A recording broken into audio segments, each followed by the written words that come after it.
Welcome to Walker of Worlds podcast. My name's Rachel, and this is the podcast where we wander behind the veil and take a look at some of those little known and long forgotten urban legends and spooky stories. If you like your stories dark and with a touch of the paranormal, please feel free to subscribe. It would be great to have you here. Morganton in North Carolina is like any small town in America. Its heart is littered with small, family-owned businesses. Restaurants and cafes open out onto the streets, allowing people to sit and watch the world go by. A handful of craft breweries call the town home, and there are a number of historical properties within the town's boundaries. All of this is nestled at the foot of the Brown Mountains. But there's something else that Morganton, or at least the Brown Mountains, is famous for. For many years, the mountains have been home to reports of mysterious happenings and ghostly sightings. The ghost lights are reported sporadically for many years near Brown Mountain. The lights have been seen at several locations, and these lookouts are clearly marked on the motorways and roads leading through the area. Some of the earliest reports of ghost lights come from Cherokee Indians, settlers, and Civil War soldiers. Thousands have witnessed the spectacle, which is ongoing to this day. The lights have been investigated several times by the United States government and countless times by private groups, and often studied by students at the Appalachian University. The lights were even featured in an episode of The X-Files in 1999, and I featured them in my novel, Letters from Montauk. Many people believe that the lights are gas being emitted from the mountains, or in more modern times, to be the reflections of truck and train lights winding themselves along paths hidden in the mountain's trees. As we said, there are several lookout points for the lights, and businesses within the area even offer tours to see them. When they appear, the lights seem to bob and dance across the treetops, seemingly doing as they please. Yet when you climb the mountains, they mysteriously disappear. Apparently, these strange lights only like to be viewed from certain places and at certain times. But let's take a look at the legends surrounding these strange lights. As we previously mentioned, some of the earliest reports came from the Cherokee Indians, settlers, and Civil War soldiers. The oldest known reports of the Brown Mountain lights date back to around 1200 AD. The cause of the lights, according to the Native American people who called this area home, is that a battle that was fought in the year 1200 and many warriors were slain on the ridges of Brown Mountain. This battle was supposed to have been fought between the Cherokee and Catawba nations.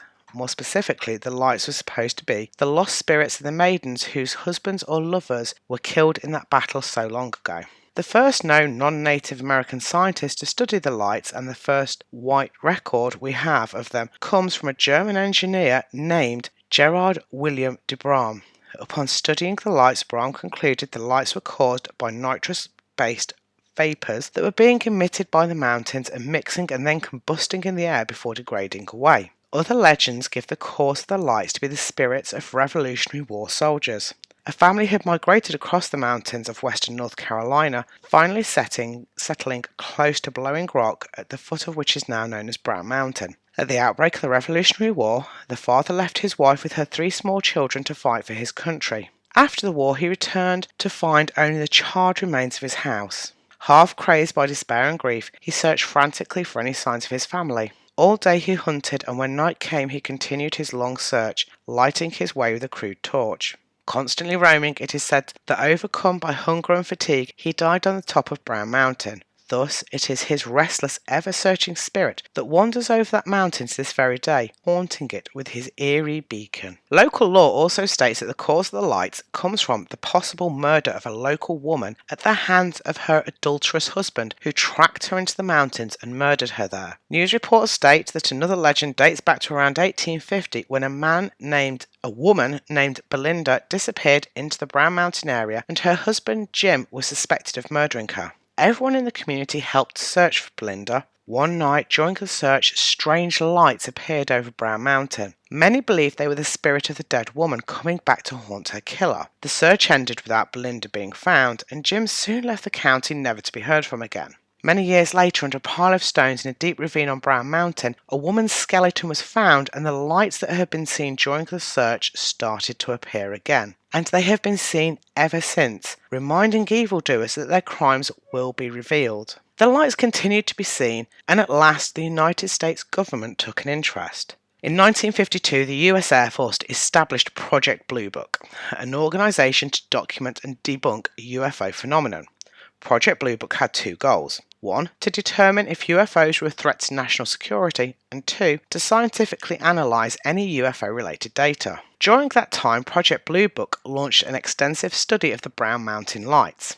The Air Force classified the Brown Mountain Lights as unexplained. Although most Project Blue Book studies were released under the Freedom of Information Act, the documents of the Brown Mountain study remained classified, and in 1969, Project Blue Book was supposedly shut down. More recently, in October 2011, hundreds of eyewitnesses claimed to have seen the lights, many captured images and a video of the event. There are also several videos available on YouTube, although not all of them are of great quality. There have been several other studies of the lights, including the 1913 United States Geological Survey, a 1919 Smithsonian Survey, a second United States Geological Survey in 1922, and a study which spanned 15 years from 1995 to 2010 by the League of Energy, Materialization and Unexplained Phenomenon Research, otherwise known as LEMA. Even the LEMA study can't accurately conclude what causes the lights. They reported on nights when the lights would appear, because they don't appear every night, a Geiger counter would go haywire. On the evening of the 2nd of November 2001, LEMA shot clear video footage of a pulsating sphere of white light rising steadily above the ridge and disappearing into the sky over the course of 60 to 90 seconds. The anomaly produced no sound and could not be explained as a conventional aircraft, as there were no blinking or coloured lights. You can only assume that they also checked flight radars and other airports for any reports of aircraft in the area. But here's where it gets a little bit creepy. While many believe that the lights are a natural product of the area, LEMA reports that the mountains are primarily made up of quartz and magnetite, which can be forced when under pressure to cause a reaction. There are some who believe that the lights are linked to UFOs and alien abductions.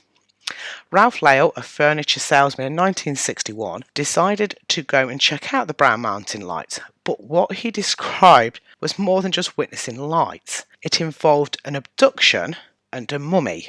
He went out into the wilderness to investigate the curiosity. What he reported was an encounter with a 10 to 12 foot wide perfect circle with a brown centre suspended inside a glowing ball with 3 hand-like appendages on each side that seemed to extend from it. He apparently felt the odd glowing ball scan him as he remained in a paralysed and numb state. When he came to from it, he chased the light to a cave at the base of the mountain where it entered and Lale followed. The tale takes an even more incredible interpretation as he stated that a voice told him not to fear it, that it was a gas-based life form from Venus. The speaker announced that humans on Earth were colonised here from another planet that destroyed itself from splitting the electron, and the voice announced that man was nearing that situation again in which the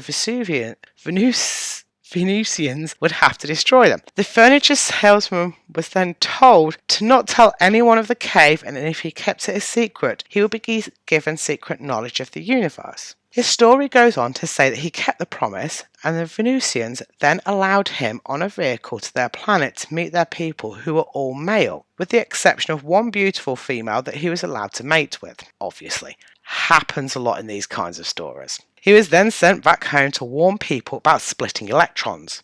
He was taken back to the cave where he found the mummy of a small person with a huge head and spindly limbs. He was told he could take the mummy as proof of his experience. Eventually, Lale wrote a book, Brown Mountain Lights, that told about his experiences. He placed the specimen in a glass case with a blanket over its lap and teeth baring, and people came to see the oddity. The body got more attention than he imagined, with some supposed men in black coming to check it out. When he died in 1978, his shop was bulldozed and the body was never accounted for ever again. There is a single known photograph of this body which shows some kind of creature with a towel over its lap and its teeth bared. Another report is that the area is also home to Bigfoot. In 2001, the following reports were written by a team investigating the area.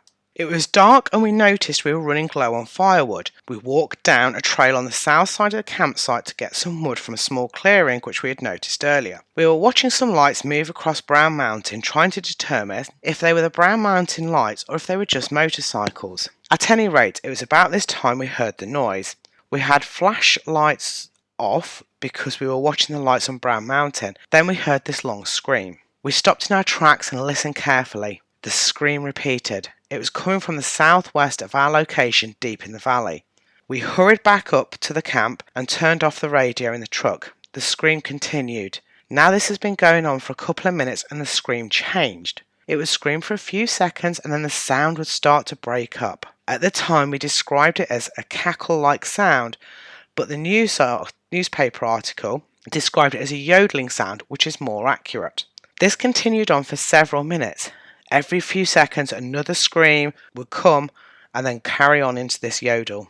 Both of us are avid campers and camp in this same area every October, but we had never heard a sound like this before.